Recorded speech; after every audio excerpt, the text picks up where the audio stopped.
tres configuran el cuerpo del delito y la probable responsabilidad del sujeto activo. ¿Cuáles son los elementos a participar? Adelante, adelante. Audelina, los que contempla la ley, la tipificación que hace la ley del delito. O sea, los que están contemplados en la ley. Los elementos, lo que está contemplado en la ley, nos dice la compañera Audelina. Gracias, Audelina. ¿Algún otro compañero quiere participar? ¿De qué se tratan los elementos normativos? Y ya vamos armando el cuerpo del delito, porque es lo que le exige la ley a la fiscalía. Usted, fiscal, compruebe el cuerpo del delito y la probable responsabilidad del sujeto activo en la comisión del delito que usted le está imputando. Pero primero elementos objetivos, después elementos subjetivos, y ahora vámonos con los elementos normativos del tipo penal. Son aquellos que están establecidos en el Código Penal. Ya vamos entrando en materia, licenciado.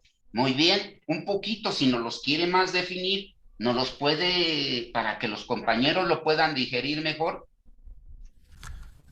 Así como está descrito el tipo en el Código Penal.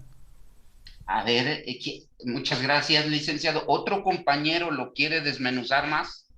¿Cuáles son los elementos normativos? Es muy importante, porque de aquí para adelante, si el fiscal no lo comprueba, esto que les estoy diciendo, la defensa tiene mucho material para defender a la persona que lo contrató para sus servicios profesionales. Y puede ser defensa privada o puede ser defensa pública. El fiscal no está comprobando los elementos que requiere el tipo penal. No es que nosotros, esto lo requiere, esto está en la ley. Seguimos. Anotamos. Los elementos normativos del tipo penal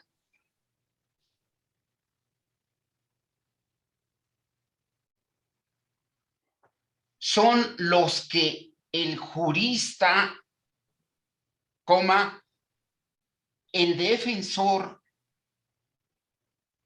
o el Ministerio Público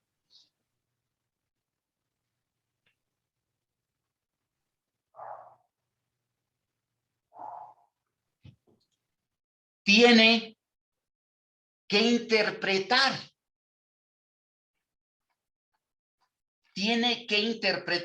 Subrayen entre comillas, con marcatextos, interpretar del tipo penal.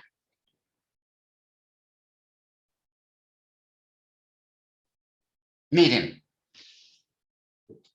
este tema es un poco complejo, pero realmente dominándolo, tanto si lo domina el fiscal, va a tener una sentencia condenatoria para el imputado. Si lo domina la defensa y no se comprobaron estos elementos, va a tener una sentencia absolutoria. Porque el derecho no es justo, es legal, ¿verdad? Y ahorita vamos a desmenuzar el tipo penal y van a ver todo lo que vamos a sacar del tipo penal. Es enorme el estudio de un solo tipo penal. Entonces, el elemento normativo es lo que el legislador no nos interpretó en el tipo penal. Les voy a poner un ejemplo para que comprendamos un poquito más de lo que yo estoy hablando. El legislador en el delito de violación, sin ser tan explícito, dice: comete el delito de violación el que por la fuerza física tenga cópula con una persona de cualquier sexo.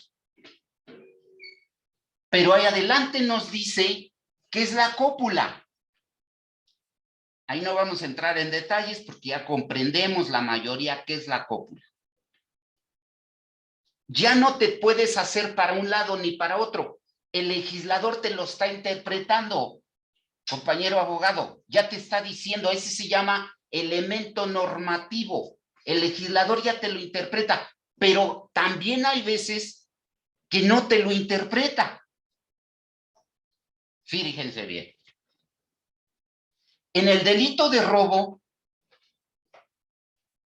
nos dice, comete el delito de robo el que se apodera de un bien ajeno mueble sin consentimiento del que tenga el derecho de poseerlo o tenerlo. Fíjense bien. Cuando vamos a hacer una denuncia ante el Ministerio Público, que dicen que le robaron su teléfono celular a Juan Pérez. Y entonces hay algunos ministerios públicos que dicen, a ver, compruébeme la propiedad de ese celular que usted está diciendo. Quiero aclarar, y mis respetos para todos, esta es una clase meramente pedagógica, educativa, pero les quiero desmenuzar un poquito el delito de robo. Inclusive, compré un libro, acabo de comprar un libro, miren. Este libro lo acabo de comprar porque aparte de todo, pues, le estoy entrando un poquito más al estudio de esto, de este asunto que la verdad es complejo. Pero miren, dice el delito de robo que comete el delito de robo el que se apodera de un bien ajeno mueble sin consentimiento del que tenga la autoridad para tenerlo o poseerlo. Entonces la fiscalía dice, compruébame la propiedad del celular que te robaron. No, es que el tipo penal no dice que yo le tenga que demostrar la propiedad, señor Ministerio Público. Porque si el tipo penal dijera, comete el delito de robo el que se apodera de un bien ajeno mueble de la propiedad de una persona, entonces sí tendría que comprobar la propiedad. Entonces está diciendo que le compruebe únicamente que le es ajeno al ladrón. Porque si dijera el tipo penal de la propiedad, que compruebe la propiedad, muchos delincuentes irían. Pero así, porque yo les voy a decir una cosa, la mayoría de personas o la mayoría de ciudadanos, muchas cosas no las podemos comprobar. De muchas cosas muebles. Por eso el tipo penal no dice que compruebes la propiedad, o sea, de la propiedad al que se lo quitaron. El legislador fue claro. ¿Alguien me puede leer el tipo penal de robo de aquí del Estado de México? Ahorita lo analizamos rápido.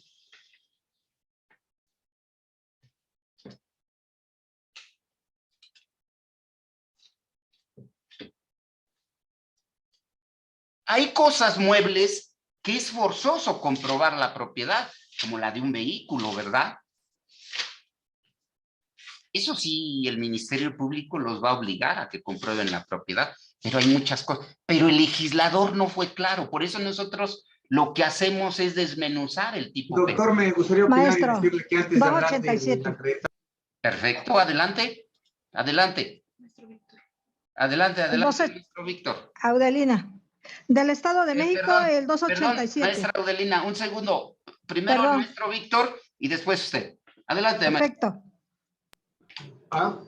Solo como referencia, por lo que hace a este hecho delictivo, particularmente lo que prevalece pues, es el apoderamiento, ¿no?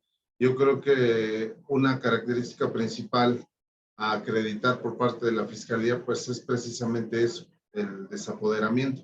Ya de ahí, bueno, pues aunado a la situación de lo que está comentando en cuanto a la propiedad del bien mueble que es ajeno. ¿Es cuánto, doctor? Muchas gracias, maestro. Un segundo. Miren, aquí es donde se está complicado, aquí es donde se complica el tema donde dice un bien mueble ajeno. Pero alguien que me explique qué es ajeno. el legislador no dice que es ajeno.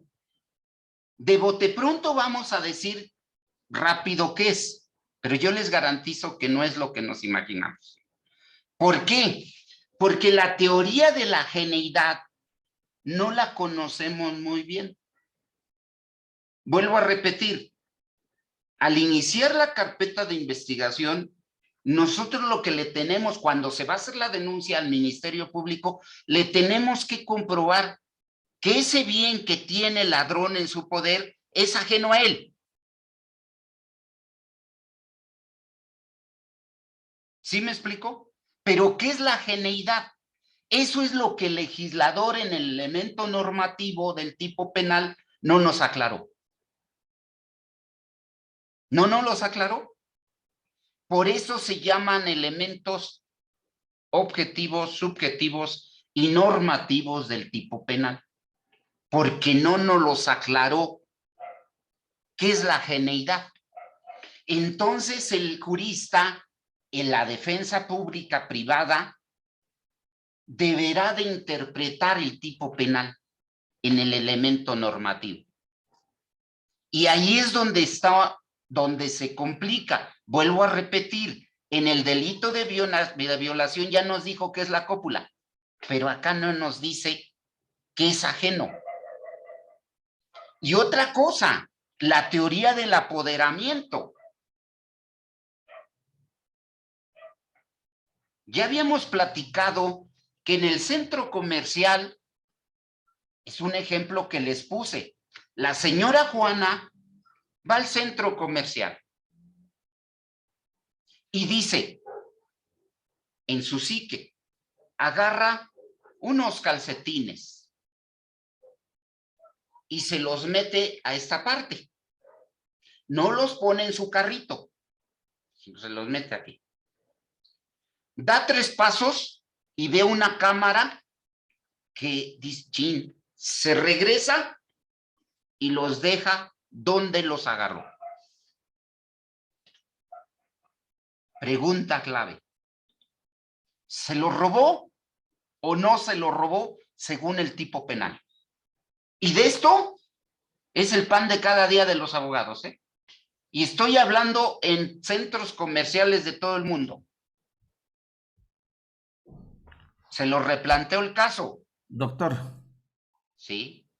sí se los robó, desde mi punto de vista, porque pues, el delito de robo se consume de manera instantánea, independientemente de que los haya devuelto. Muy bien, maestro. ¿Algún otro compañero quiere reforzar la teoría del licenciado Agustín? Sí, Yolik. A ver.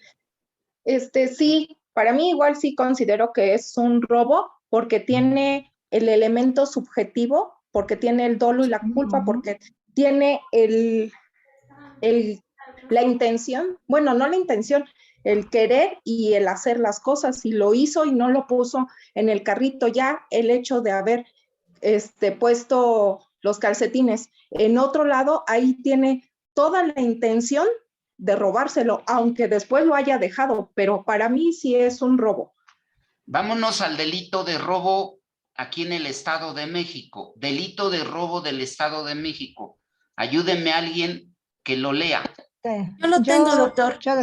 Acá, ¿quién lo tiene? Adelante, adelante, Lick. Adelante, maestra Udelina. Lea el tipo penal. ¿Qué es el tipo penal? Y luego me lee la segunda parte.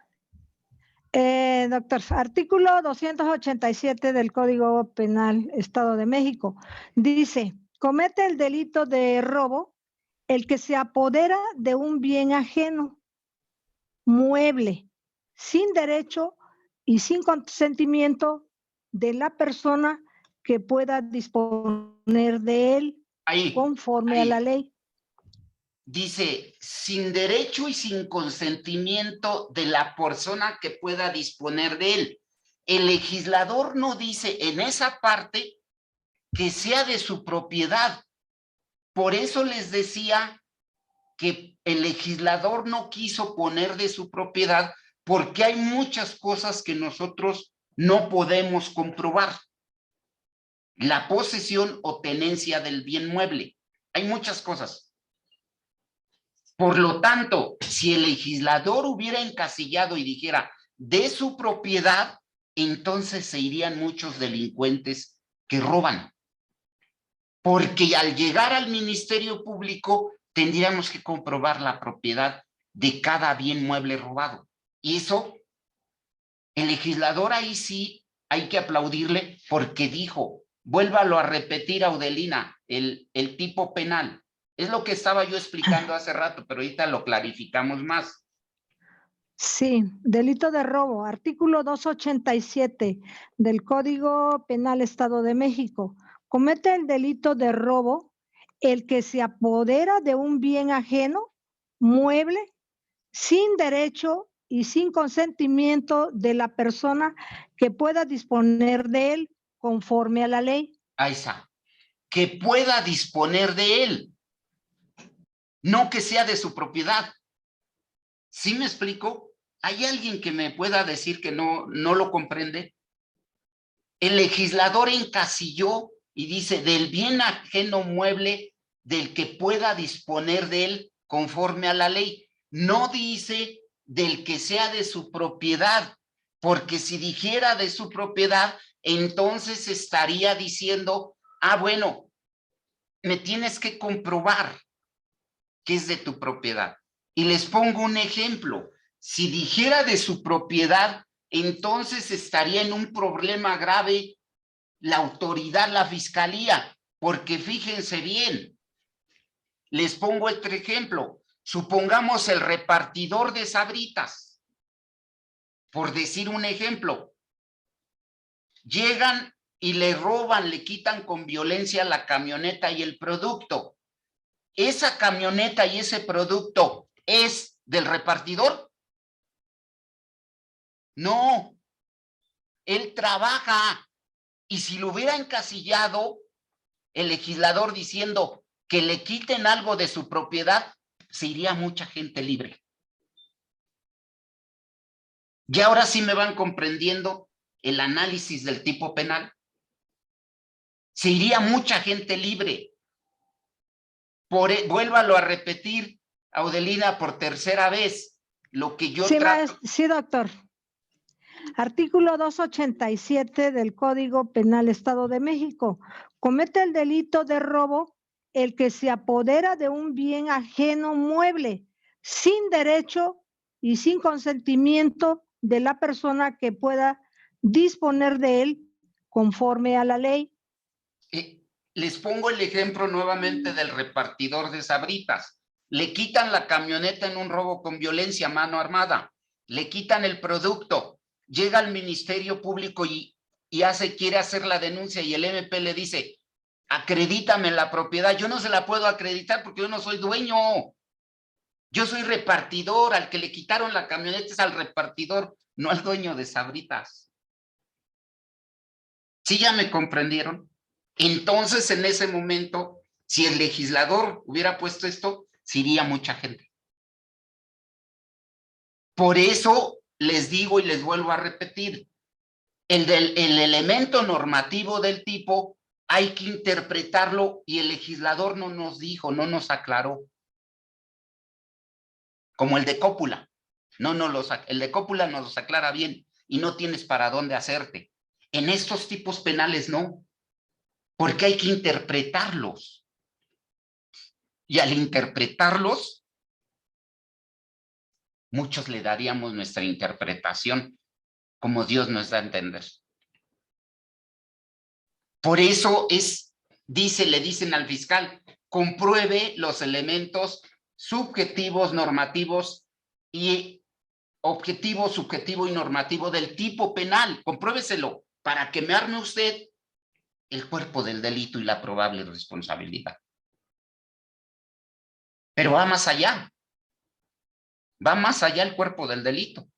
O un hecho que la ley señale como delito. A veces pensamos, dice, pues ya robó. Pues se robó. ¿Y qué tal si es asalto? Pero tienes que comprobar todo esto. Y va más allá. nos vamos, tenemos que comprobar, vamos a desmenuzar la clasificación del delito. Y el primero es por su materia. Anotamos clasificación del delito por su materia. Y tenemos el fuero común, el fuero federal y el fuero militar. Hay diferentes tipos penales que sancionan los ministerios públicos del fuero común, pero hay tipos penales que sanciona los ministerios públicos de la Federación y, por supuesto, tipos penales que sancionan los del fuero militar. La Corte Marcial, el derecho castrense.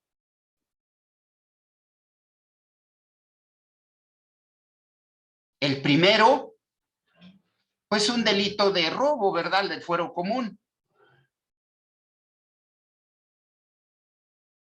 Díganme el delito de robo que lo sancione el fuero federal. Un tipo penal que sancione el delito de robo del fuero federal. ¿Hidrocarburos? Los hidrocarburos, perfectamente, licenciado. Otro tipo penal que sancione el fuero común y sancione el fuero federal.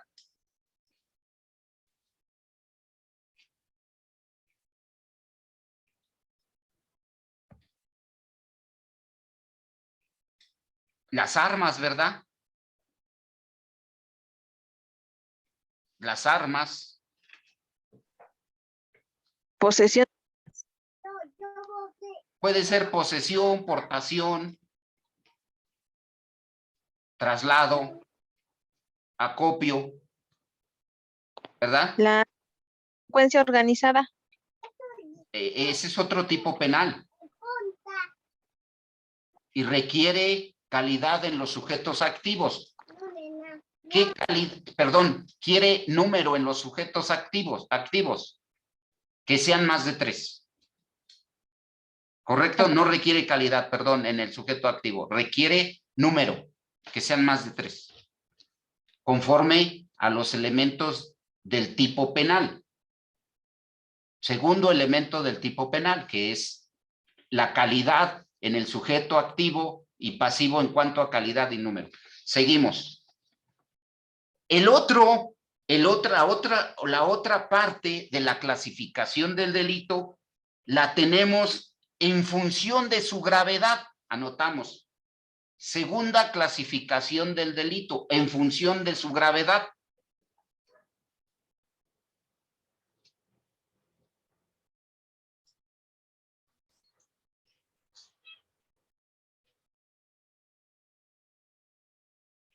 Y en función de su gravedad la tenemos contemplada primero por sus delitos graves, sus delitos no graves y hay algunos que no se convierten en delitos y que son faltas administrativas. Aquí estamos hablando de la clasificación del delito conforme a su gravedad.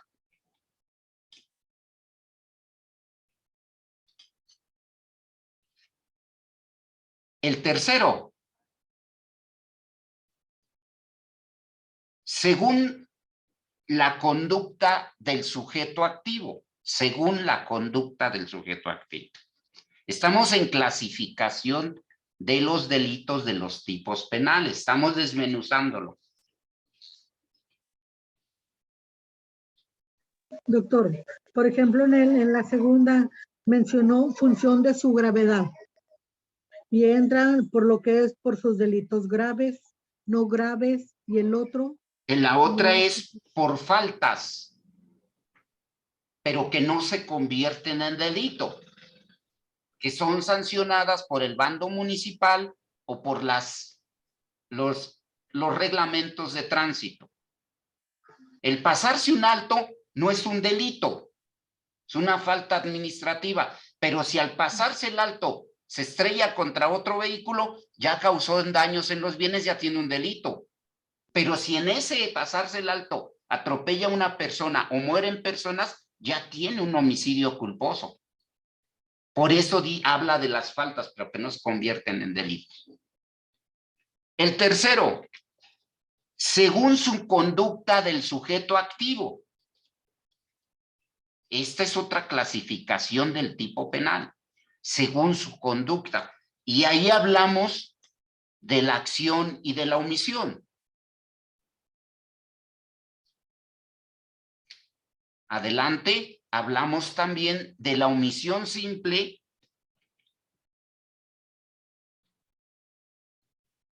y de la comisión por omisión.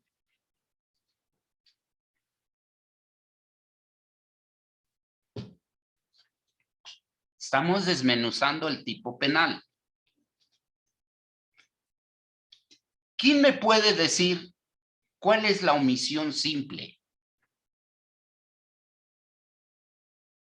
Ya recuerden que ya lo hemos trabajado mucho, este tema son de los primeros módulos que vimos. Omisión simple es muy sencilla. ¿Quién me quiere decir?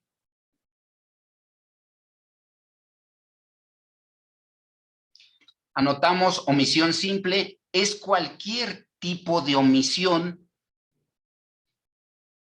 que no sea grave. Porque ahorita vamos a entrar a la omisión por comisión.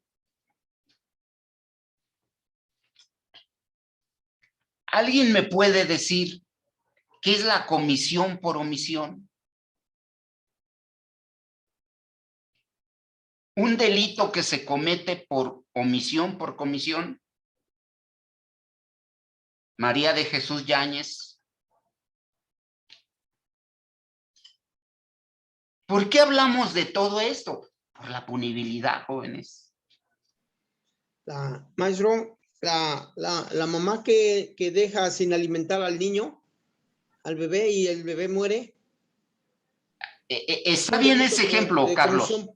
Licenciado ¿Sí? Carlos, está muy bien ese ejemplo, pero para que los compañeros lo entiendan, desmenúcelo. ¿Por qué es comisión por omisión? Hay una palabra clave que lo va a definir.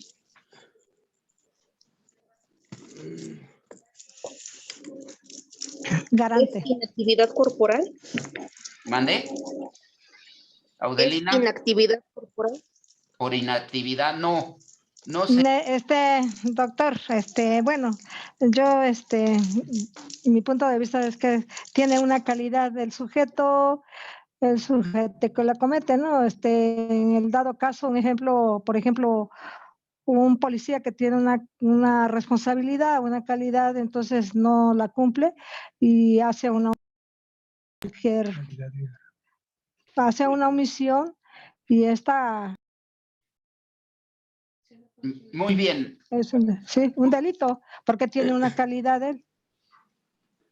Muy Bueno, bien, maestra. Adelante, Maestro. Víctor. Sí.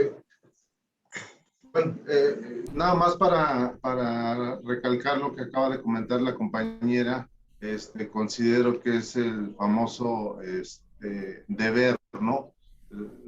Una de las características en estos delitos de comisión por omisión es el deber especial, atendiendo al ejemplo que da del policía. ¿Es cuánto? Dio en una palabra clave, maestro Víctor. ¿Hablamos de deber de obligación o de deber como calidad de garante? Deber de cuidado. Ese es otro tema. Es deber en calidad de garante, ¿no, maestro? Exactamente. Porque ella tiene responsabilidad directa con el niño de alimentarlo. Entonces, sin embargo, al no hacerlo, el niño muere.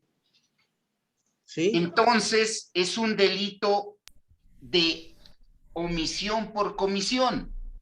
Otro ejemplo que me puedan dar de delito de omisión por comisión.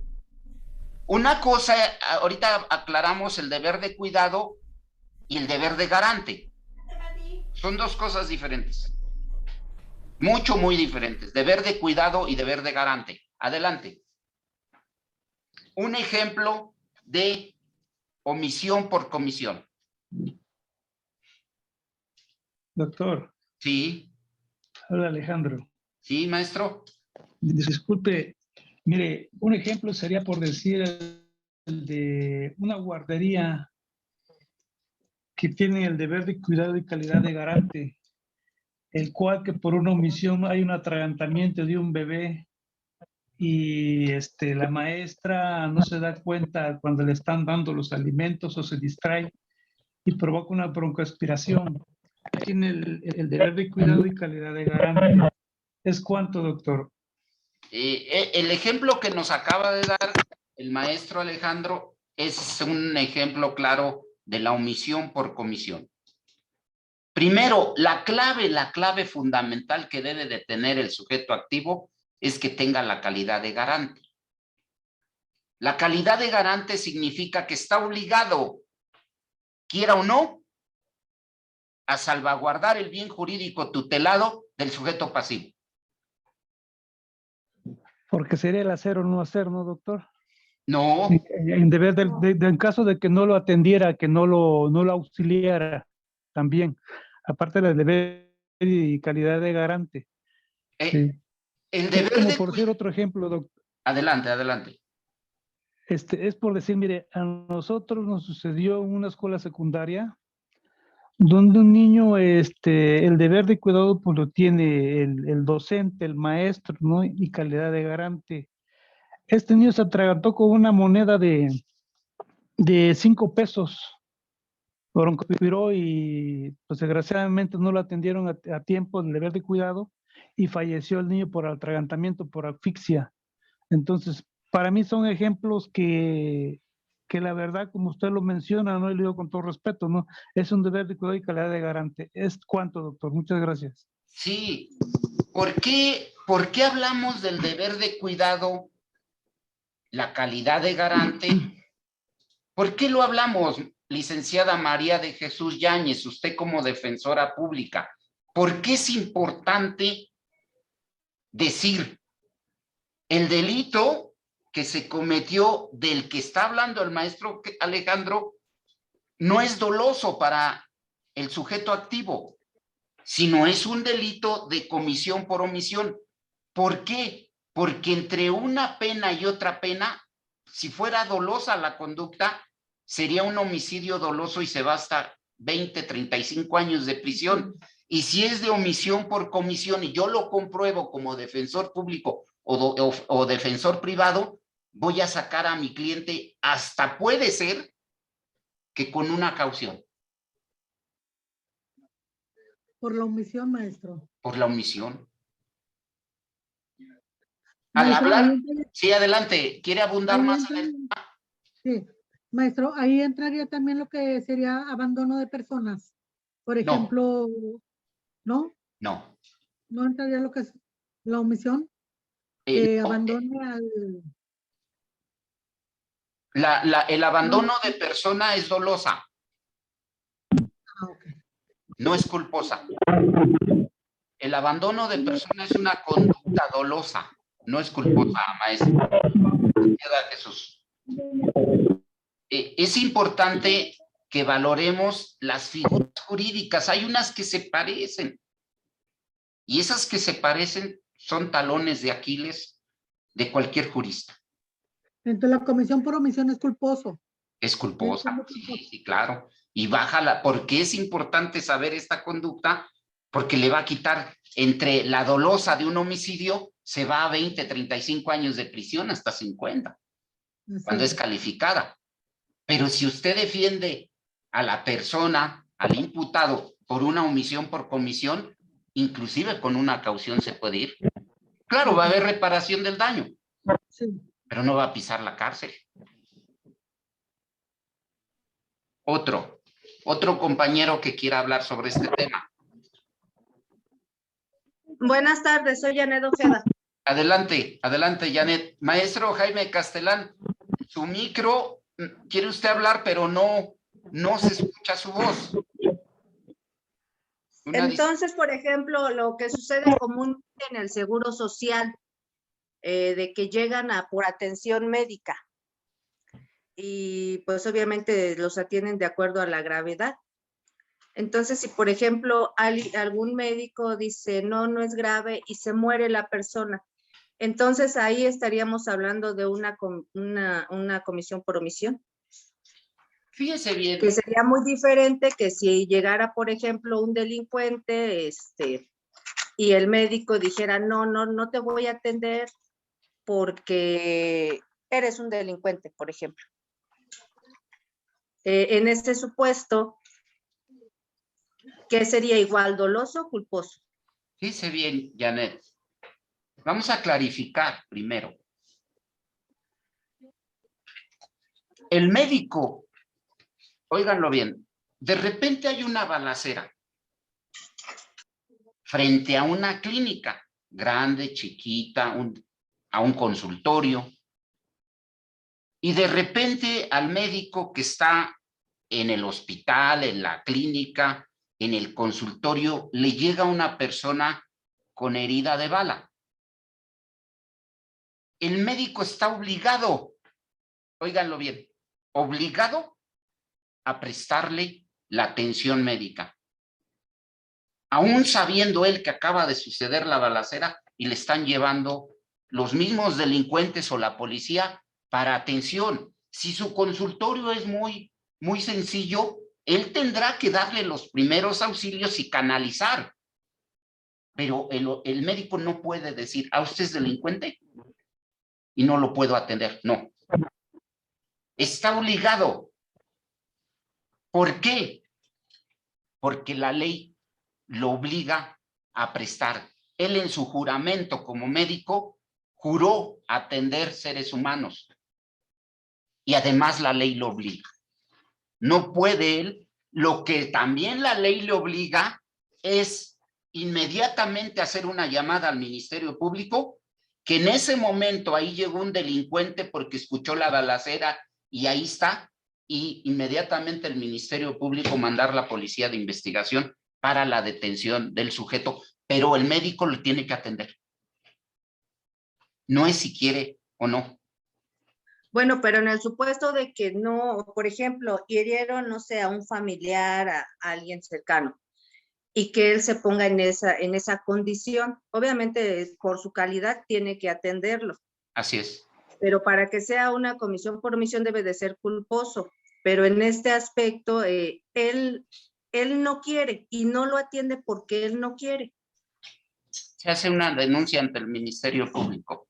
¿Nos los puede aclarar el maestro Víctor? Maestro Víctor, adelante, si nos puede usted ayudar con este tema de la pregunta. Está apagado su micro. Perdón, ¿ahí ya me escuchan? Sí. Sí, pues efectivamente el hecho de no brindar el servicio a una persona constituye la modalidad de un tipo penal. Hay estados como la Ciudad de México que es práctica indebida del servicio médico, hablando de los doctores. El hecho de no prestar auxilio constituye una adecuación al tipo penal. Entonces, de hecho es una de las primeras modalidades que manejan, el no brindar el servicio a una persona. No especifica, no tiene una calidad como lo estamos platicando, si es una persona sujeta a una investigación, si es detenido, si es una víctima, no. Están obligados a brindar el servicio médico. ¿Es cuánto? Muchas gracias. Efectivamente, como lo dice el licenciado Víctor, está obligado el Ministerio Público, el médico, forzosamente a brindar el servicio, pero también está obligado a informar al Ministerio Público inmediatamente que él está atendiendo a una persona con herida de bala, que él está atendiendo a una persona con arma punzocortante, que él está atendiendo a una persona con violación. No es siquiera, no es si quiere, está obligado a hacerlo.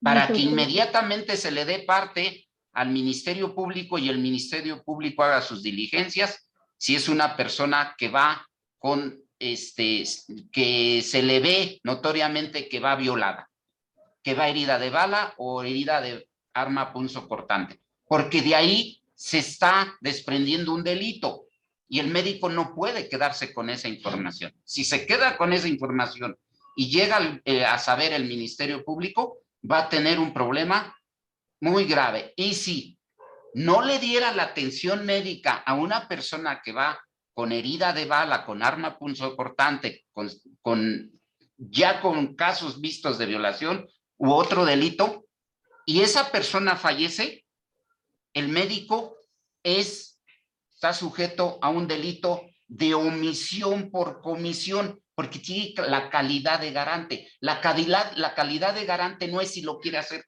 o no lo quiere hacer. Lo tiene que hacer. ¿Sí me comprendió, licenciado? Entonces no cambia la conducta, sigue siendo omisión por comisión. Así es. No se justifica de otra manera. No. Es lo que era mi duda, si cambiaba la comisión por omisión. Otro caso que, miren, yo los voy a invitar a que me vean en mi canal de YouTube, le pongan negligencia médica. Hay muchos casos de negligencia médica, pero ese es otro tipo de delito que lo sanciona y lo puede ver el arbitraje médico. Hay un arbitraje médico, se llama hay una figura que la ley ha previsto, ahorita les doy el nombre, para que todos esos casos de negligencia, no es lo mismo lo que estamos hablando de omisión por comisión, licenciada Janet. La negligencia médica es otra cosa. La negligencia médica es cuando un médico de alguna manera en el ejercicio de su profesión de repente hace una cirugía del cerebro, hace una cirugía y se le olvidan las tijeras, se le olvidan las gasas dentro de la persona que operó. Ese se llama negligencia médica. Doctor, Fernando habla Alejandro. Es Comisión Adelante. Nacional de Arbitraje Médico. Sí, adelante. Ahorita le voy a decir el nombre del arbitraje médico. CONAMED. Exactamente. Anótenle. Esto les va a servir para su vida profesional.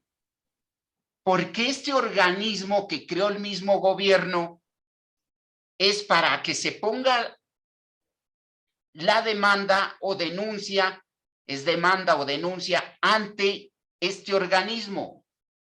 Es un organismo descentralizado, pero que de alguna manera ayuda para despresurizar al Ministerio Público, para que no se vaya todo al MP, no se vaya todo al derecho penal. El derecho penal debería de existir para que fuera la última instancia que pudiéramos obtener los ciudadanos, los gobernados, porque si no el ministerio, si no hubiera mecanismos alternativos de solución a controversia, estarían saturados los penales. Si no hubiera este organismo de arbitraje médico, estarían saturados los MPs y los penales. Entonces, la resolución de este organismo llamado, ¿cómo se llama? Comadet, es que se me va el nombre. ¿Alguien lo dijo? CONAMED. Es CONAMED. Es el organismo, el CONAMED, es el organismo que te ayuda para que nosotros podamos asistir ahí cuando hay un caso de negligencia médica y su resolución puede elevarse a cosa juzgada. Pero no quiere decir que te corte tu derecho si no quedaste satisfecho con esa resolución, puedes ir ante el juzgado civil o el juzgado penal, al Ministerio Público. Quedan a salvo tus derechos, porque es un delito. ¿Para qué ante el juzgado civil? Para la reparación del daño. si no quedaste satisfecho. Y ustedes van a decir, pero ese arbitraje médico, ¿cómo pues lo va a hacer el mismo médico? No, se consultan otros médicos para que ese médico, ese organismo le pide al hospital, al sanatorio, a la clínica, les dice, a ver, dame todo su historial médico de esta persona, porque está diciendo que le dejaste unas tijeras dentro, que les dejaste gasas, que la operación que hiciste no estuvo bien. Entonces, ese organismo pueden acudir ustedes y tiene la fuerza de cosa juzgada para que les reparen el daño, para llegar a un acuerdo. Más que nada llegan a un acuerdo, pero si no están de acuerdo con esa resolución, pueden darle vista al Ministerio Público o al juzgado de lo civil para la reparación del daño. ¿Quedó contestada la pregunta, licenciada Janet? Doctor, habla Alejandro. Sí. Nada más para complementar, ¿qué quiere decir CONAMED? Es una instancia especializada que cuenta con autonomía técnica y atribuciones para recibir quejas, investigar preguntas de irregularidades en las prestaciones de servicios médicos y emitir sus opiniones, acuerdos y laudos, los cuales permiten solucionar los conflictos actuando con imparcialidad. ¿Es cuánto, doctor? Sí, son siglas y su significado es la Comisión Nacional de Arbitraje Médico. Comisión Nacional de Arbitraje Médico. Y esto les digo que las resoluciones de esta comisión se elevan a cosa juzgada si quedan ustedes de acuerdo y las partes. Si no, tienen a salvo sus derechos tanto en la instancia penal como civil. Licenciada Janet, ¿quedó contestada su pregunta? Sí. Seguimos. Sí, quedó claro. Muchísimas gracias. Muy bien. Ya inclusive ya les mandaron la información. Seguimos. Ahora vámonos al cuarto elemento de la clasificación del delito, por su resultado. Y que es importantísimo hablar del resultado. En el alto cuerpo ni con nadie lo consulta. Fíjense bien. Los resultados son 1, formales y 2, materiales. ¿Cuándo se da un resultado formal? Ya lo habíamos dicho, estamos desmenuzando la estructura del delito. Permítanme un segundo y regreso en 30 segundos.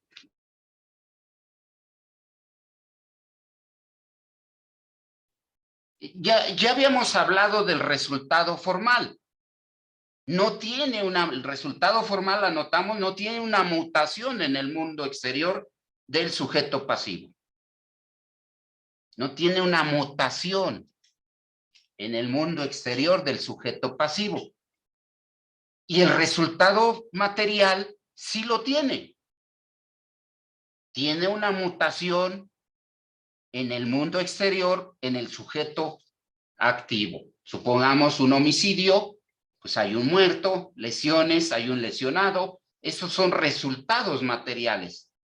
¿Y por qué son importantes saberlos? Porque necesitamos saber si nuestro cliente o si el imputado que le vamos a afincar una responsabilidad siendo fiscales, tenemos que ver si su resultado es material o su resultado es formal.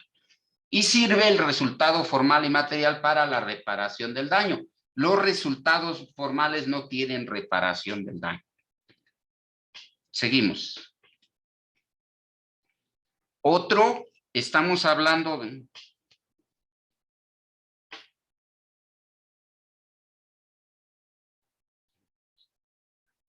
del quinto elemento de la clasificación del delito, y estamos hablando por el daño que causan.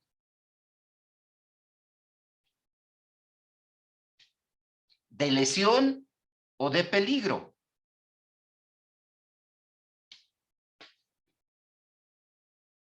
Aclarando que al hablar del daño que causan no hablamos de lesión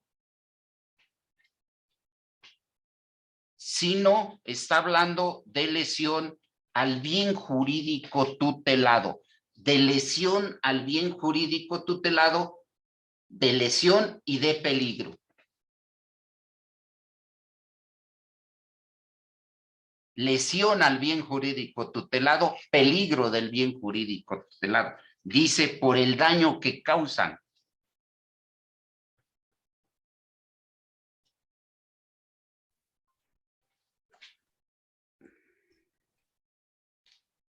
Sexta clasificación del tipo.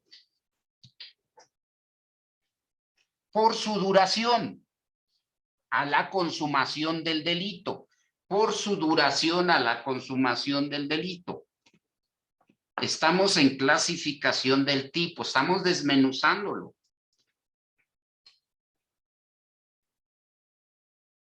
Todo esto, jóvenes, maestros, abogados, doctores, servidores públicos, es el cuerpo del delito. Todo esto, nada más todo esto que estamos revisando. Ahora se dan cuenta todo el trabajo que tiene la Fiscalía. Es enorme. Y ahora se dan cuenta cuánto material tiene la Defensoría Pública y Privada. Seguimos. Por su duración. Y están los delitos instantáneos. Ese por demás está dicho este tipo penal instantáneo, pues se consuma en el momento del hecho punible. El delito continuado, ya lo habíamos visto, ¿se acuerdan del delito continuado? Un ejemplo de delito continuado, el robo hormiga. El cajero de un banco que está robando dinero continuamente es un delito continuado.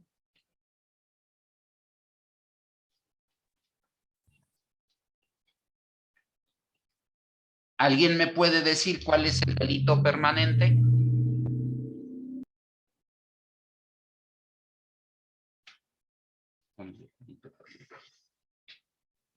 El secuestro. El delito permanente, la privación de libertad, el secuestro. ¿Cuál otro? ¿Cuál otro? ¿Quién quiere participar? La desaparición forzada, Lic. También. Muy bien. El incumplimiento de alimentos es otro delito permanente. Tiene la calidad de permanente.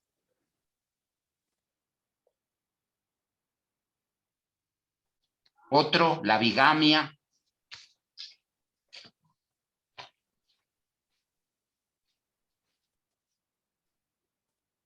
Si algún compañero de otro país me pudiera decir si es castigada la bigamia en algún otro país, seguramente sí, en Latinoamérica yo creo que sí.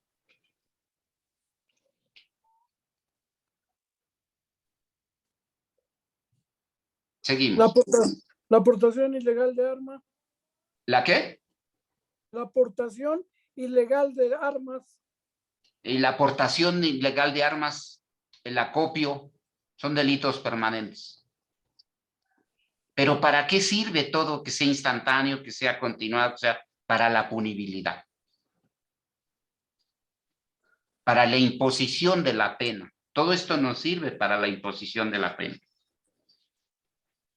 Seguimos con el séptimo elemento del delito, la clasificación del tipo. Por el elemento interno. Por el elemento interno se llama la séptima clasificación del delito.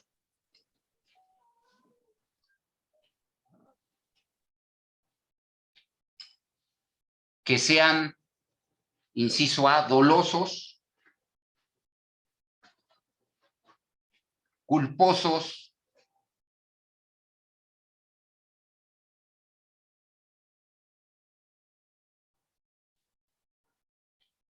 preterintencionales. En algunos códigos quedó abrogado el delito preterintencional, pero en muchos países se lleva todavía este delito. Todavía se sigue trabajando en los códigos penales, el delito preterintencional. Tenemos dolosos, culposos y preterintencionales. Maestro, ¿Sí? maestro, me voy a regresar tantito, a ver si no hay inconveniente por parte de los compañeros. En el caso de ahorita que nos dijo en el número 6, dice que por su duración a la causa, ¿qué? A la consumación. Vimos lo que era el instantáneo, continuado y permanente. Mi pregunta es, en el permanente no entra lo que es, por ejemplo, un rapto de menores. Sí. Ahorita, porque Sí. ahorita se me trabó el celular y ya no oí nada de lo permanente. Entonces le pregunto por esto, porque ahorita traigo yo una carpeta de un joven que le quitó su hija a la señora y primero fue por rapto, creo, porque pasó por otro etapa. Y luego ya posterior a mí me lo pasan, pero por desobediencia, que desobedeció al juez al no querer manifestar dónde estaba su hija. Ahorita ya me voy a ir a juicio, porque él no quiere decir dónde está la niña. Por eso le preguntaba que si entonces en el rapto de menor como este muchacho que traigo, entra lo que es en el permanente. Así es. En el Código Penal del Estado de México lo tipifica como sustracción de menor. Ajá. Entonces son delitos permanentes: el secuestro, la privación de libertad, la bigamia, el incumplimiento de alimentos. Son delitos de carácter permanente, pero la sustracción del menor es un delito de carácter permanente porque está sujeto a una orden judicial. Ajá. No puede, tiene una convivencia y a lo mejor sustrajo al menor y se lo llevó. Y si ya no te lo regreso y ya no digo dónde está, está obligado, lo van a obligar. Lo van a obligar porque inclusive lo pueden detener. No, de hecho está en prisión. Ah. Él está en prisión ya. ¿Y por qué pero delito no está en quiere, prisión? no quiere. ¿Por el de la sustracción de menor? ¿Está en prisión? Sí. Empezó primero con la sustracción, como rapto. Luego le dieron, creo que le dieron no sé qué tantos años. Ahorita creo que ya se vencía en septiembre. Y luego a mí me lo canalizan el delito, pero por desobediencia, porque no quiso decir dónde está la niña. Entonces dije, bueno, por mi delito que no es tan grave, dije, voy a solicitar en su momento un abreviado, dije, para que continuar, pero no me lo concedieron y me voy a ir a juicio. Entonces esa era la duda que yo tenía por la niña. Y como ahorita en el teléfono se me trabó, ya no supe, por eso le preguntaba, entonces entra en el permanente. Sí. Lo que pasa, hay que aclarar por qué hay dos posturas. La licenciada es defensora pública y ella está defendiendo al imputado. Por eso le está pidiendo un abreviado u otras figuras jurídicas que ella crea pertinentes para apoyar al imputado. Si lo viéramos de otro punto de vista de la fiscalía, tiene otro, pues obviamente otro punto de vista, ¿verdad? Tendría otro punto de vista que ejercer en cualquier figura que la ley le permita. Entonces, en este lado, pues, que sepan ustedes que la licenciada María de Jesús Yáñez es defensora pública. Entonces, por eso ella está pidiendo, pues, para su cliente, no para su cliente, para su defenso, perdón, porque ella es defensora pública. ¿Alguna duda hasta aquí? ¿Alguna duda? ¿Alguien tiene alguna duda, una pregunta? Estamos... ¿Me permite? Sí, ¿quién habla? Buenas noches, Luis Cayoca de Bolivia. Adelante, Luis. Este tema del delito permanente es bastante debatido en distintos países. Por ejemplo, en parte de la doctrina lo denomina como, hablan, por ejemplo, del tema de los delitos económicos y haciendo referencia a los delitos contra la administración pública. En varios países ya lo han calificado ya como delitos de corrupción, o delitos contra la corrupción, mejor dicho. Entonces, entre estos delitos contra la corrupción se encuentran precisamente los delitos cometidos por servidores públicos que atentan contra la economía del erario nacional. Entonces, alguna doctrina por ahí establecía de que estos delitos por el daño consecuente, por el daño que causan al Estado, lo han llegado a calificar como delitos permanentes. En la legislación argentina no se entiende de que fuera un delito permanente, porque este tema del delito permanente tiene un efecto para el cómputo de la prescripción de la acción penal, para extinguir el ejercicio punitivo que tiene el Estado. Entonces, resulta muy difícil en realidad establecer los parámetros para considerar cuándo debe ser considerado como delito permanente. Se entendía por ahí de que por el tema de la tipicidad o del tipo penal, el delito permanente tendría que estar calificado como ley en una legislación para que pueda ser considerado de esa naturaleza. Entonces, le decía que en la legislación argentina no lo toma en cuenta como delito permanente, pero entienden de que su cómputo de prescripción únicamente puede ser establecido cuando el servidor público haya dejado el cargo. Y si se trata de altas autoridades, cuando el ejercicio de un partido político ya haya cesado en su mandato, o sea, haya entregado el gobierno a otro partido que está entrando en función de gobierno. Quisiera que nos pueda orientar sobre ese tema, por favor. Sí, Luis, mire, hablando de la prescripción punitiva en delitos permanentes, supongamos, la prescripción punitiva aquí en México nos habla que para que haya prescripción del delito es simplemente el transcurso del tiempo. Ejemplo, un homicidio sí prescribirá siempre y cuando prescribirá a su media aritmética en el momento de la consumación, siempre y cuando sea por delito instantáneo. Se tomará en cuenta en el momento. Ahí no hay tanta vuelta de hoja. Pero ¿cuándo empieza a correr la prescripción en delito permanente? Hasta que se consuma el delito. Se debe de consumar el delito porque, fíjese bien, una desaparición forzada, ¿cuándo iniciaría la prescripción? Ahí ya se pone complejo, ¿verdad? Porque ¿cuándo voy a empezar a contabilizar para que prescriba el delito? Ahora, hay otra cosa también importante.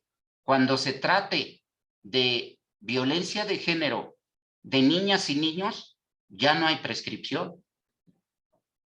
Ya no hay prescripción en el delito. Son imprescriptibles esas figuras, esos delitos. El tema de los delitos permanentes, como usted lo dice, Luis, tuviéramos que abordar el tema en una clase completa de delito instantáneo, permanente y continuado. A veces me es imposible trabajar todo porque ya lo hemos visto. Créame lo que ya los hemos estado viendo, pero tiene usted razón. Para poder aplicar la pena, porque de eso se trata, la aplicación, la fundamentación de la pena. ¿Cómo vamos a fundar la pena en un delito continuado, en un permanente y en un instantáneo? Y si hubiera prescripción de los delitos, ¿cuándo va a iniciar en un permanente la prescripción? ¿Verdad que se nos empieza a tornar un poco complejos? ¿Verdad que empezamos a ver ciertos temas? Por eso se llama el desmenuzamiento de la estructura del delito, del tipo penal. Y si ustedes se van dando cuenta, todavía nos faltan 4 o 5 figuras de la estructura. Y hay unas que se van a volver un poco más complejas. Entonces, para la prescripción del delito permanente, se tomará en una desaparición forzada. ¿Cuándo tomaremos en cuenta la prescripción del delito?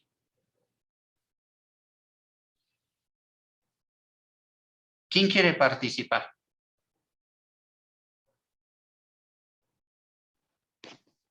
Buenas tardes, Baja California Sur, México. Sí. María Santos. Profe, es una pregunta muy clara. Lo que no es muy claro es la respuesta.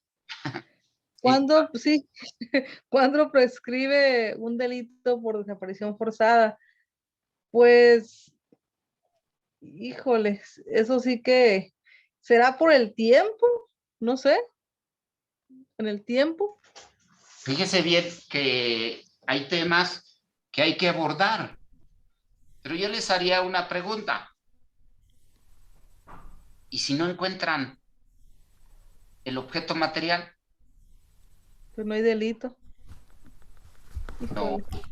Ah, caray. ¿Qué sucedería? Se los voy a dejar de tarea y me lo van a investigar. ¿Qué sucedería si no encuentran el objeto material? El objeto material, pues es el muerto. Pues háblale por teléfono. En una desaparición forzada, y si no lo encuentran, entonces nunca va a prescribir. Por eso la pregunta, segunda pregunta que me van a investigar, ¿cuándo prescribe la desaparición forzada? Es un delito permanente, de carácter permanente. Y ya vieron que 3 figuras cómo nos hacen pensar y razonar un poquito. Instantáneo, Sí, claro. continuado y permanente. Porque esas figuras, dice, el delito por su duración, el tipo penal, el delito por su duración, instantánea, continuada y permanente. Sí, pero de ahí se desmenuzan y se derivan muchas ramas, como es la prescripción, la imposición de la pena. Hay desaparición forzada, pero si no hay objeto material, no hay tipicidad. El objeto material es uno de los elementos del tipo, que ya lo estuvimos viendo. Pero ¿cómo le van a imponer una pena a una persona que no le encuentran el objeto material? Simplemente no dice dónde está. Lo que decía la licenciada, la defensora. A ver, oblígalo. Solamente yo creo que bajo tortura, pero eso no se puede. Eso no se puede. Porque si le sacan la verdad bajo tortura, entonces lo estarían liberando por el protocolo de Estambul. Tendría la defensora pública material, pero fino para rápido, denunciar el protocolo de Estambul, porque lo torturaron. Muchas personas están yendo por esta figura. Doctor Fernando, bueno, Audelina. Sí. En cuanto, quiero comentar con respecto a la prescripción. Mi punto de vista. La prescripción puede ser por la legislación de una nueva ley, puede ser por la media aritmética, puede ser por la amnistía o puede ser por, hay otra figura. Bueno, es todo, maestro, gracias. No, la prescripción fenece la pretensión punitiva del Estado. La amnistía es otra figura jurídica, maestra Audelina. El indulto, la amnistía, la muerte del imputado. Son formas de extinción de la pena, se llama. Ajá. Formas de extinción de la pena. Está el indulto, está la amnistía, está la muerte del imputado, porque el condenado cumplió su pena. Esas son formas de extinción de la pena. Ok, gracias. ¿Sí quedó aclarada la duda, maestra? Sí, doctor Fernando, gracias. La prescripción punitiva es otro tema muy bonito que hay que abordar, porque necesitamos saber cuándo fenece la pretensión del Estado para imponerle una sanción al gobernado. ¿Se acuerdan que ahorita hay amnistía, verdad? En el Estado de México, y se están yendo algunos reclusos que reúnen ciertas características por la amnistía que puso el gobernador del Estado de México. ¿De qué se trata esta figura? Pues bueno, despresurizar los penales, personas que cometieron delitos por error, porque hay muchas personas que cometen delitos por error. No todas las conductas son dolosas. Sin embargo, están privadas de su libertad por esta situación. Socorro García, creo que quiere participar. ¿Alguna pregunta? ¿O no? Maestro, lo que pasa es que, bueno, igual es que sí he faltado algunas de sus clases y a mí se me complica un poquito la comprensión. En los elementos del tipo, en la clasificación por su resultado y por el daño que causa, se me hacen muy similares, eso, no sé, algo para diferenciarlos. Por el daño que causa es la agresión al bien jurídico tutelado, licenciada Socorro. Es la agresión. Cuando dice de lesión y de peligro, es la agresión, la magnitud de la agresión, pero al bien jurídico tutelado. No habla de lesiones, habla de lesión al bien jurídico tutelado. La gravedad que el sujeto activo puso en riesgo el bien jurídico tutelado.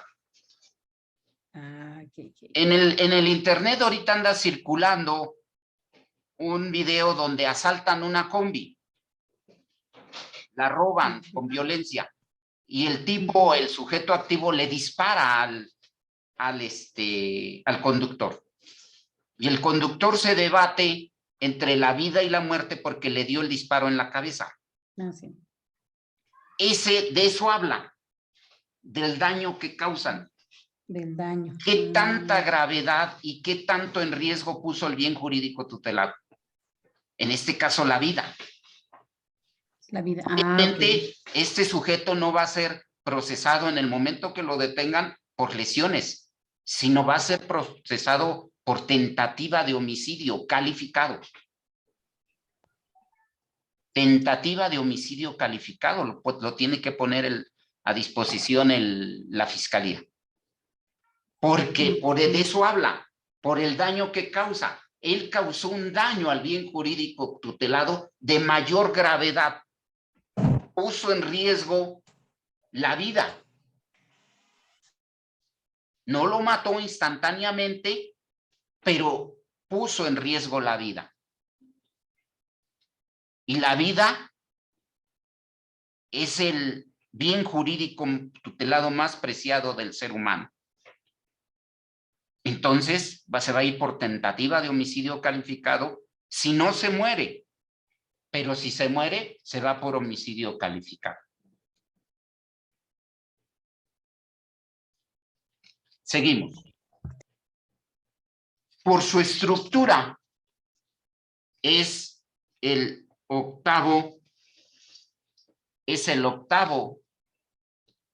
octava característica de la clasificación del delito. Y en su estructura tenemos simples y complejos.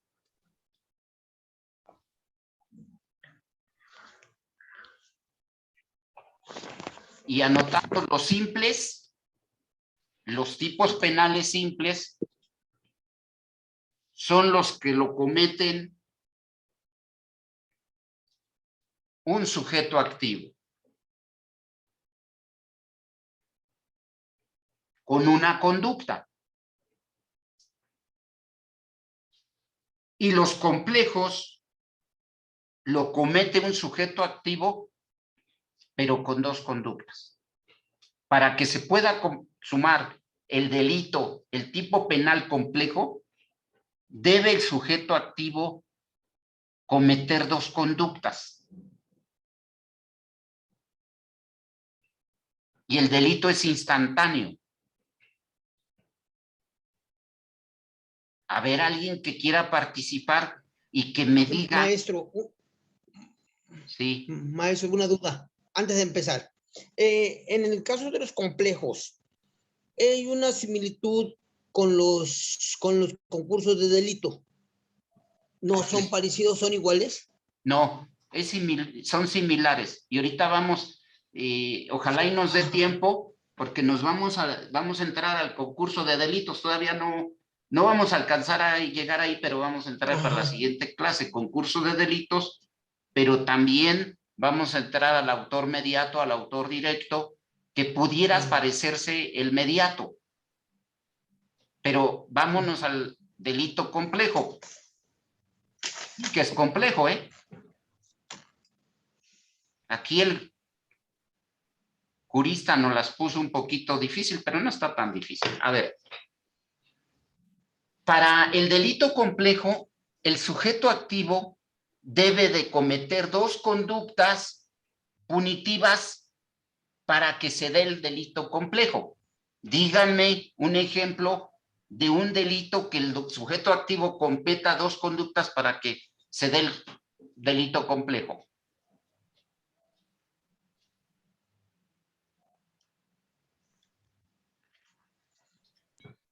Pudiera ser el robo con utilizando una arma de uso exclusivo del ejército. ¿Pudiera ser? No. Más bien podría ser el robo con violencia, ¿no, doctor? No, tampoco. Por eso ¿El robo en una casa habitación? No. Por eso le llaman complejo, ¿verdad? Hasta nos los puso ahí. Complejo para poderlo entender. No está difícil. Ahorita van a ver que cuando les dé la respuesta van a decir, sí estaba bien fácil. A ver, adelante. Pudiera ser en un caso de secuestro, vamos, cuando privan de la libertad a una persona y piden el rescate y al pagar el rescate dicen que lo van a entregar, pero realmente lo que entregan es el cuerpo porque lo matan. No. Miren, para que se den una idea, y es importante para avanzarle porque todavía nos faltan otros poquitos, el delito complejo es un ejemplo clásico. El encargado de correos, de los correos, en este caso de Correos de México, le llega una correspondencia, la abre y se roba lo que tiene adentro. Ese es un claro ejemplo de un delito complejo. Dos conductas, tiene que cometer dos conductas el sujeto activo. En este caso, la primera conducta es la violación de la correspondencia. Ya cometió un delito por violar la correspondencia, pero para violar la correspondencia, o sea, para poderse robar lo que tiene adentro, tiene que violar la correspondencia. Entonces comete dos delitos. Maestro, doctor Fernando, yo ahí como que confundo un poco, ¿no? O sea, confundo y bueno, quiero que me aclare, ¿no? Ahí en ese ejemplo es como si yo estuviera hablando del concurso ideal. Sí, mire. ¿O no? Por ejemplo, con una conducta, para realizar un robo, digamos. Yo hago dos conductas, pero logro un objetivo, pero tengo que hacer dos conductas.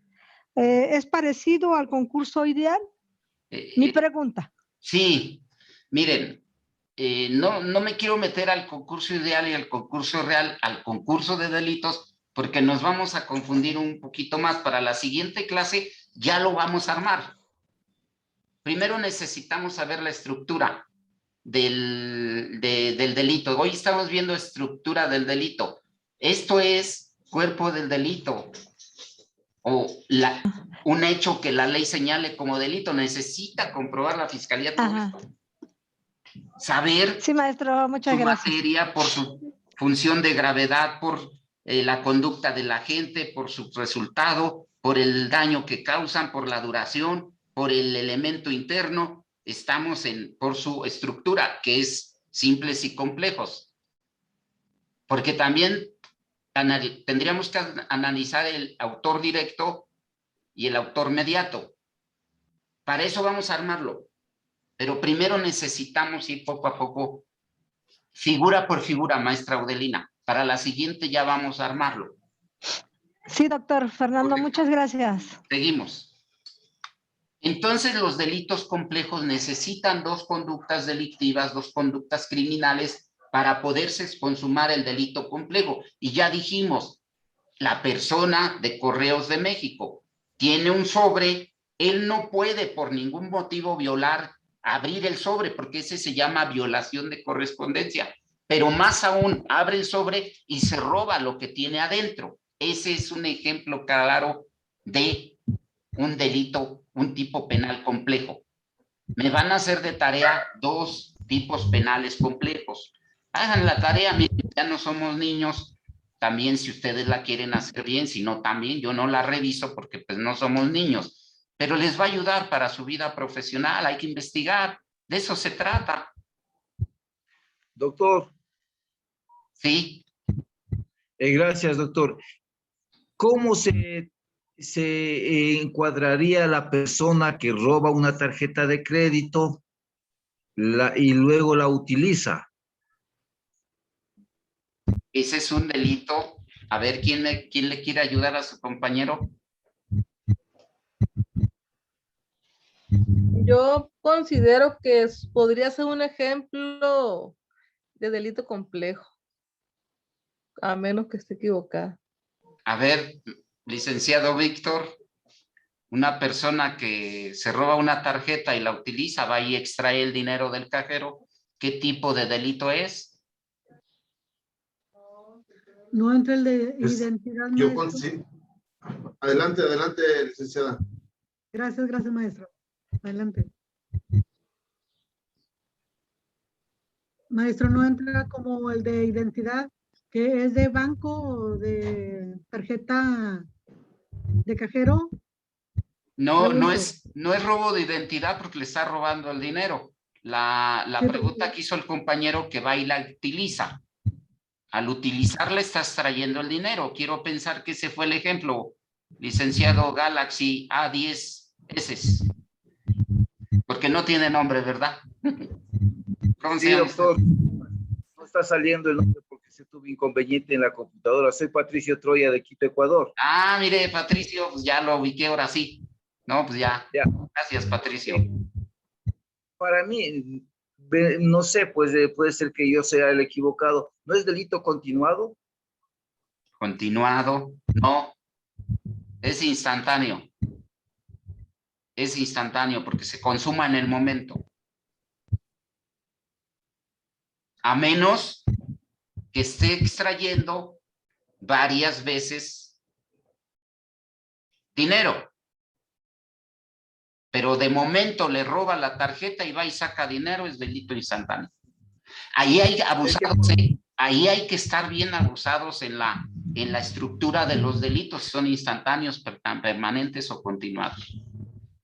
Abusados, lo vamos a seguir viendo, no se preocupen. Maestro, una pregunta. Yo tuve esa mala experiencia en un año nuevo. Me robaron una tarjeta y le pusieron a 4 automóviles gasolina en ese momento. Entonces, ahí ¿qué delito exactamente o cómo? Yo nunca puse la demanda, fui, me arreglé la gasolinera y en fin, ¿no? Pero bueno, pero hay que tiene que ver eso yo brevemente así. Es continuado ese delito porque le pusieron a 4 vehículos, fueron 4 conductas diferentes. No es una conducta, son a cuatro conductas diferentes al mismo sujeto. El daño es al mismo sujeto pasivo. Es como el robo hormiga. Sí, la ventaja es que en mi caso tengo sincronizada mi tarjeta de los teléfonos y te avisa ahí los retiros inmediatos. Y nada más que era de madrugada y pues me esperé hasta que amaneciera para cancelar la tarjeta inmediatamente y la bloqueé, ajá. Pero sí me ocurrió eso y no puse demanda, no hice nada realmente, pues, pero andaba fuera de mi localidad y se me hizo muy pérdida de tiempo hacer eso, pues, ¿no? Porque estaba fuera de mi localidad donde yo vivo. Fíjese que a la pregunta expresa que hizo el licenciado Patricio Troya de Ecuador, ¿es fraude? ¿Es robo? ¿Qué es? ¿Nos quiere ayudar, licenciado Víctor?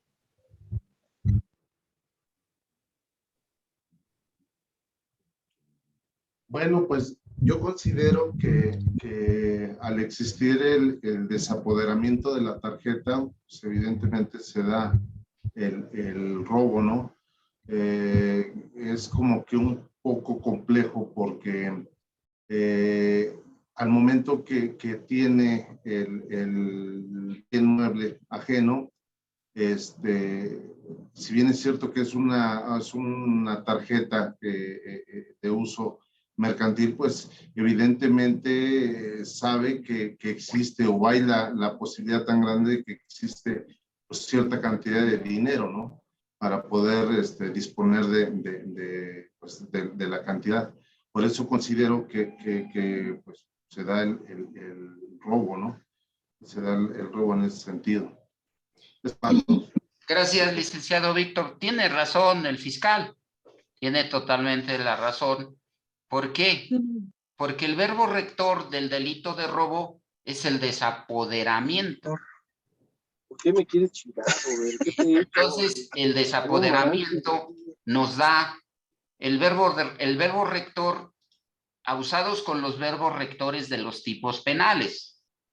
Ese es el que nos va a dar certeramente para que no divaguemos en qué tipo de delito pudiera ser. El fraude no, porque es el que engañando a otro. El verbo rector es engañar y no lo engañó, sino se apoderó. Y hay 4 teorías del apoderamiento. Las vamos a ver para la siguiente clase, las teorías del apoderamiento, porque es muy importante en el delito de robo.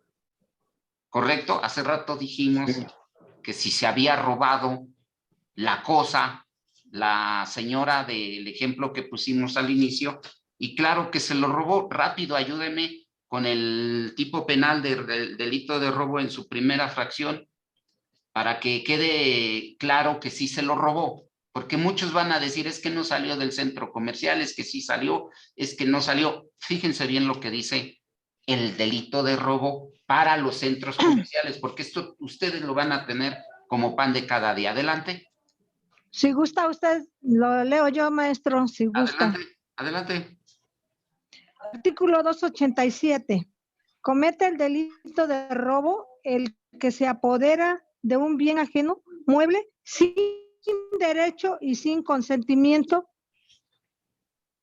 a persona que pueda disponer de él conforme a la ley. La segunda. El robo estará consumado desde el momento en que el ladrón tiene en su poder el bien, aun cuando después lo abandone o lo desapoderen de él. Ahí está. Ahí está la respuesta a la señora que agarró los calcetines, se los metió en esta parte. ¿Por qué? Porque vamos a analizar las 4 teorías del apoderamiento. Inclusive vamos a analizar que el propio legislador tiene lagunas de ley en el propio delito de robo, porque las 4 teorías del apoderamiento nos van a dar la idea de qué es exactamente, qué es el delito de robo. Seguimos. Otra característica de la clasificación del delito es por su número de actos.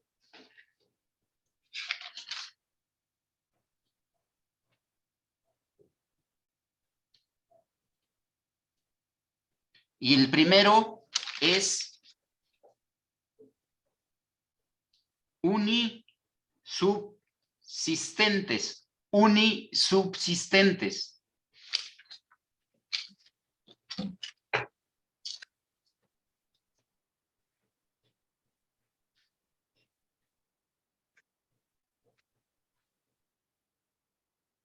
El segundo es plurisubsistentes.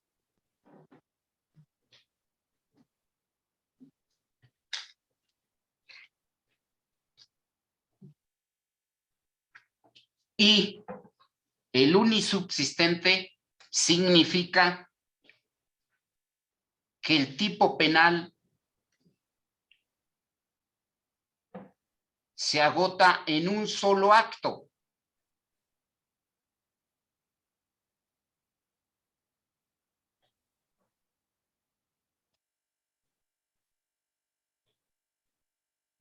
Y el plurisubsistente, cuando la conducta para su agotamiento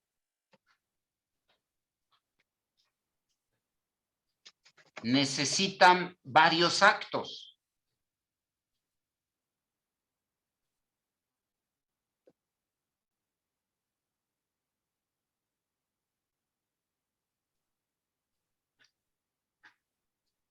¿Alguien me puede decir un ejemplo de un tipo penal unisubsistente?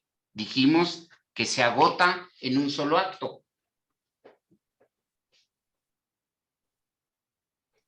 Por ejemplo, el homicidio. El homicidio. Así simple. Un solo acto. Robo. ¿Usted cree que el homicidio se agota en un solo acto? Bueno, pues sí, por ejemplo, los llamados tiro de gracia, que ya nada más, que se da mucho por aquí por la zona. Sí, ¿verdad? Sí, entonces. No pudiera ser el homicidio porque el homicidio tiene una característica diferente. Imagínense que a una persona la lesionan, como ahorita este señor que lesionaron de la combi. No ha muerto, pero pudiera morir dentro de los 60 días que dice la jurisprudencia, ¿verdad? Se considerará homicidio si la persona muere dentro de los 60 días naturales posteriores al hecho punible. Ojo con eso, ¿eh? Y el delito de robo sí es un delito con características unisubsistentes, porque se consuma en el acto. ¿Correcto? ¿Sí me comprenden lo que les quiero decir? Y plurisubsistente es cuando se necesitan dos conductas delictivas para poderse consumar. En este caso, un ejemplo sería la violación. La primera sería el sometimiento por la fuerza física y la segunda la cópula. Es un ejemplo de un delito plurisubsistente. Se necesitan dos conductas para agotar el tipo penal. Y el unisubsistente se necesita una conducta para agotar el tipo penal, pero el homicidio tiene características diferentes. Les voy a dejar de tarea que me revisen si el fraude tiene características unisubsistentes. Doctor, ¿cuál sería el ejemplo para el unisubsistente? El robo se debe de consumar en el acto, en una sola conducta y en el acto. El homicidio no siempre se consuma en el acto. Por eso se hizo una jurisprudencia porque si muere dentro de los 60 días naturales después del acto, se considera homicidio.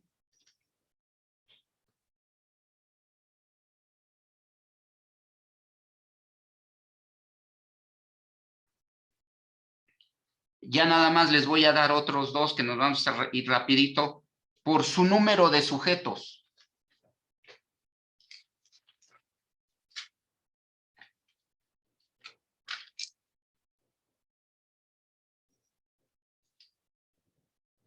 Por su número Doctor, entonces, ¿el plurisubjetivo podría ser la delincuencia organizada? No, no es plurisubjetivo, es plurisubsistente. Ah, pero el de los sujetos. ¿No es Esa es otra cosa. Todavía no llegamos a ese, al de los sujetos. ya. Ok. Está usted viendo otro en el internet, licenciada Janet.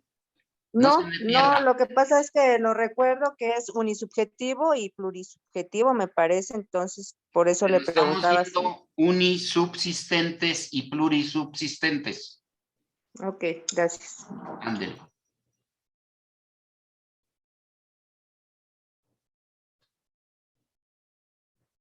Por el número de sujetos, el unisubjetivo y el plurisubjetivo. Ahí sí, licenciada Janet.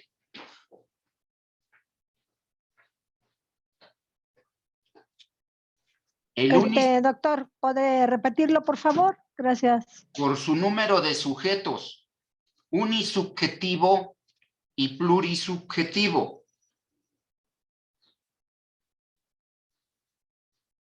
El unisubjetivo se necesita solamente un sujeto activo.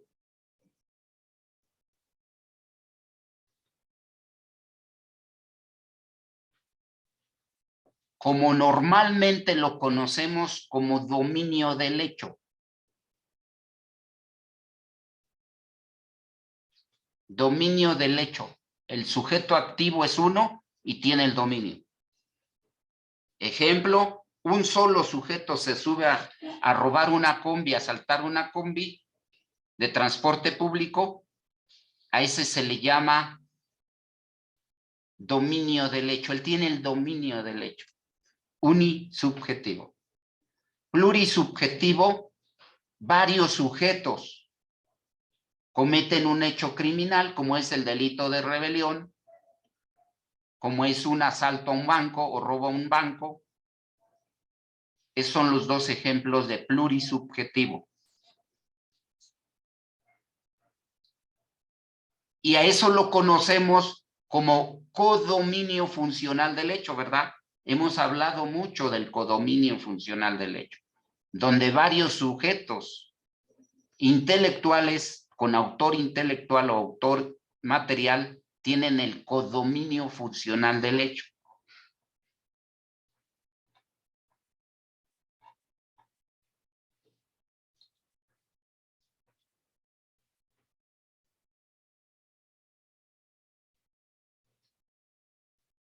El penúltimo es por su forma de persecución del Estado, por supuesto. Por su forma de persecución es de oficio y de querella. Ese sí lo sabemos, ¿verdad? Los delitos de oficio y los de querella, pues los de oficio son los que el Estado está obligado a perseguirlos, quiera o no. Es su obligación del Estado, como son los delitos de alto impacto, secuestro, violación, evasión fiscal, todos esos delitos. Y los de querella, pues son los que de alguna manera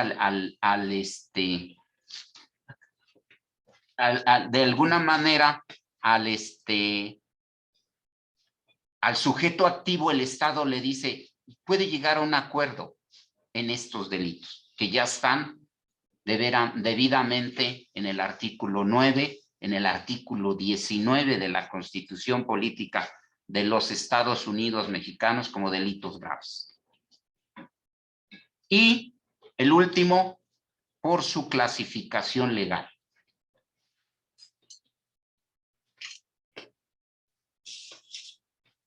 Y la clasificación legal es todo lo que acabamos de ver, jóvenes maestros, abogados, doctores, servidores públicos, fiscales, jueces, secretarios de acuerdo. Nos falta ver concurso de delitos, nos falta, es muy importante para la imposición de la pena en base a la clasificación del tipo penal que vimos hoy. Espero no haberlos confundido, espero no, pues de alguna manera que no se me pierdan, pero muchas gracias por escucharme, gracias a Dios que nos da la oportunidad de hoy brindarles esta pequeña cátedra. Gracias a todos. Si no hay una pregunta, ¿alguien tiene alguna pregunta? Yo sé que se van con más dudas, pero claro, con mucho conocimiento. Díganme.